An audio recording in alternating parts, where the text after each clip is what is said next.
नमस्कार जय जगन्नाथ स्वागत करुचे गोटे नुआ वीडियो को यहाँ हूँ सातशंख छक आम ये रही जाइए आगू गले आम जा पुरी लेफ्ट साइड गले आप जी बलंगा तो ये 2 किलोमीटर आगू अच्छी पट्टनायिका छक से पट्टनायिका छकू लेफ्ट साइड आम जा बाबा बराल बालुकेश्वर पीठ को सकाल 8:30 हम से रास्ता से भी गहली ना कौन सूर्य किरण बिछे ही पड़ी बाबा बराल बालुकेश्वर विषय में बहुत किसी आगुरी शुणी किंतु केबे भी जाइनी दर्शन करने हुए तो बाबा डोरी लगी ना मु बहुत थर एपटे पूरी जाइए कि जस्ट मेन रोड 2 किलोमीटर भितर अच्छी एत सुंदर मंदिर टी चलतु दर्शन करवा आठी कौन रही बाबा महिमा से विषय जानने को चेष्टा करवा। यहाँ हूँ पट्टनायिका छक ये बोर्ड भी लगी जाइए बाबा बालुकेश्वर मंदिर को रास्ता यू पूरी रही आगू मात्र 25 किलोमीटर आम यू भितर को जा 2 किलोमीटर भुवनेश्वर पाखापाखि पुरी रोड रे 42 किलोमीटर आसला पट्टनायिका छक पड़ो यू आम लेफ्ट साइड की जावा आई रास्ता भी आगू लंबी जाइए सुआंडो जोटा कि उत्कलमणि गोपबंधु दासंकर जन्मपीठ को तो सुआंडो रही आग को ता पूर्व पड़ो महादेव मंदिर टी जोठिकी महादेव पूजा पाँच बराल बालुकेश्वर ना बहुत सुंदर किंवदंती रही सुंदर लोककथा रही चलतु फास्ट पहुँची जा बाबा को दर्शन करवा तापर जानने को चेष्टा करवा कौन रही अलौकिक कहानी। जदि आप मो चैनल को नुआ आसी सब्सक्राइब करना जल्दी जल्दी सब्सक्राइब करनी ये सुंदर सुंदर वीडियो देखा।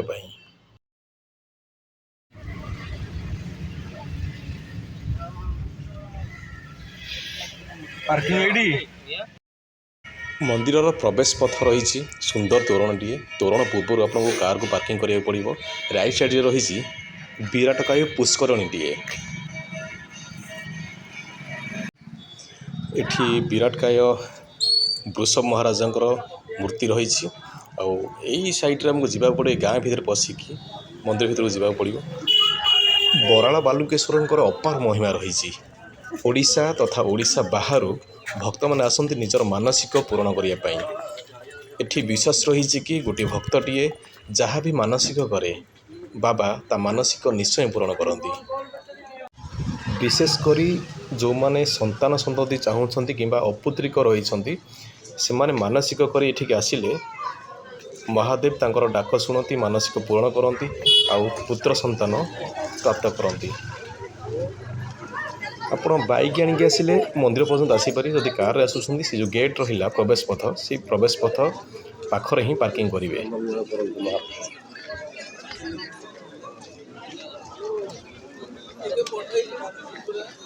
देखु केते भक्तों समागम रही बहुत गहली रही एक्चुअली मंदिर आज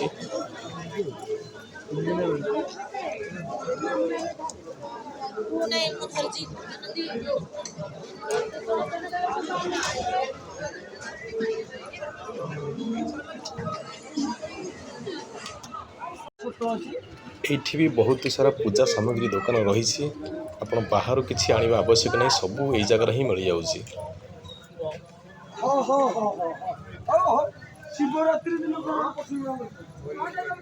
चलतु प्रथम महादेव को दर्शन करदे तापर कथा हवा कौन रही बाबा महिमा एठी।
देखंतु भक्त माने सब निजर मानसिक पूरण करने सब पूजा अर्चना करुँच सब पूजा व्यवस्था भी रही କେତେ ସୁନ୍ଦର ସୁନ୍ଦର ମୁରୁଜ ପକାଉଛନ୍ତି ଏଠି ଆମର ଭାଇନା ମାନେ।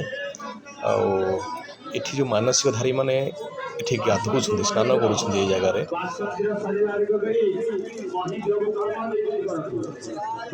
ଦେଖନ୍ତୁ କେତେ ସୁନ୍ଦର ଭକ୍ତିମୟ ପରିବେଶ।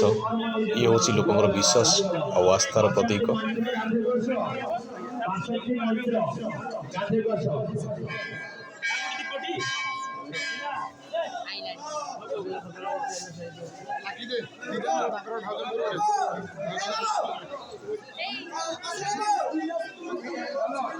ସ୍ଥାନୀୟ ପୂଜାରୀମାନଙ୍କ ଠାରୁ ଶୁଣିବାକୁ ମିଳେ କି ତ୍ରେତୟା ଯୁଗରେ ଯେତେବେଳେ ପ୍ରଭୁ ଶ୍ରୀରାମ ବନବାସରେ ଆସିଥିଲେ, ସେତେବେଳେ ଏଇ ଜାଗାରେ ବରଗଛ ଆଢ଼ୁଆଳରେ ଆଉ ବାଲିରେ ଶିବଲିଙ୍ଗ ପ୍ରତିଷ୍ଠା କରିକି ମହାଦେବଙ୍କୁ ପୂଜା କରିଥିଲେ। ସେଥିପାଇଁ ଏଠି ବାବା ବରାଳ ବାଲୁଙ୍ଗେଶ୍ୱରଙ୍କ ନାଁରେ ପୂଜା ପାଉଛନ୍ତି। ପରେ ଏଇ ଯେଉଁ ମନ୍ଦିର ଦେଖୁଛନ୍ତି, ଏ ମନ୍ଦିର ଦ୍ୱାଦଶ ଶତାବ୍ଦୀରେ ପ୍ରତିଷ୍ଠା କରାଯାଇଥିଲା, ଯେବେ ପୁରୀ ମନ୍ଦିର ନିର୍ମାଣ କରାଯାଇଥିଲା। ଆଉ ବରାଳ ବାଲୁଙ୍ଗେଶ୍ୱରଙ୍କ ନାମ ଅନୁସାରେ ଏ ଗାଁର ନାଁ ରହିଛି ବରାଳ। ଆଉ ବାବାଙ୍କର ମହିମା ଏମିତି କି କୌଣସି ଭକ୍ତ ଖାଲି ହାତରେ ଏଇ ଜାଗାରୁ ଫେରେ ନାହିଁ। ଯେଉଁ ଭକ୍ତ ଯାହା ମାନସିକ କରେ ତା ମାନସିକ ନିଶ୍ଚୟ ପୂରଣ କରନ୍ତି ବାବା ବରାଳ ବାଲୁଙ୍ଗେଶ୍ୱର। ଦେଖନ୍ତୁ କେତେ ସୁନ୍ଦର ସୁନ୍ଦର ଝୋଟି ଚିତ୍ର ସବୁ ଅଙ୍କାଯାଇଛି। ମନ୍ଦିର ଚତୁଃପାର୍ଶ୍ୱରେ ଭକ୍ତମାନେ ଆସୁଛନ୍ତି, ସେମାନଙ୍କର ମାନସିକ ପୂଜା କରୁଛନ୍ତି। ଆଉ ଏଠି ବି ନନାମାନେ ରହିଛନ୍ତି, ଯେଉଁମାନେ କି ଆପଣମାନଙ୍କୁ ସମ୍ପୂର୍ଣ୍ଣ ସହଯୋଗ କରିବେ। ସେମାନଙ୍କର କଣ୍ଟାକ୍ଟ ନମ୍ବର ବି ସେମାନେ ଦେଇଦେବେ। ଆପଣ ଯଦି ଆସିବା ପୂର୍ବରୁ ସେମାନଙ୍କ ସହିତ ଯୋଗାଯୋଗ କରିବାକୁ ଚାହୁଁଛନ୍ତି, ଯୋଗାଯୋଗ କରିପାରିବେ। କ'ଣ ଆପଣଙ୍କର ପୂଜା ରହିଛି, କ'ଣ ମାନସିକ ରହିଛି, ସେ ଅନୁସାରେ ଆପଣଙ୍କୁ ଡିଟେଲ୍ସ ସେମାନେ ସବୁ କିଛି କହିଦେଇପାରିବେ।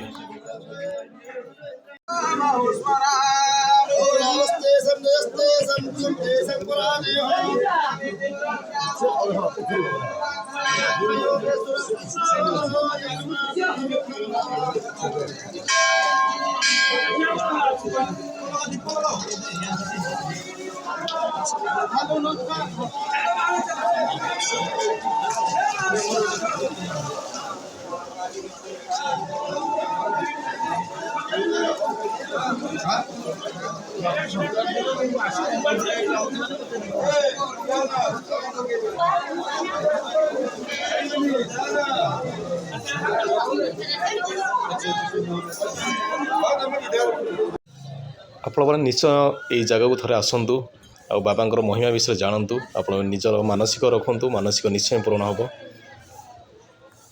ପୁରୀ ଯିବା ବାଟରେ ହିଁ ପଡ଼ୁଛି। ଭୁବନେଶ୍ୱରରୁ ମାତ୍ର 45 କିଲୋମିଟର ୟାର ହେଉଛି ଦୂରତା। ଭିଡ଼ିଓଟି କେମିତି ଲାଗିଲା ମତାମତ ନିଶ୍ଚୟ ଜଣାଇବେ। ଯଦି କିଛି ତ୍ରୁଟି ରହିଥାଏ କ୍ଷମା କରିଦେବେ। ଦେଖା ହେବ ନେକ୍ସଟ ଭିଡ଼ିଓରେ। ନମସ୍କାର, ଜୟ ଜଗନ୍ନାଥ।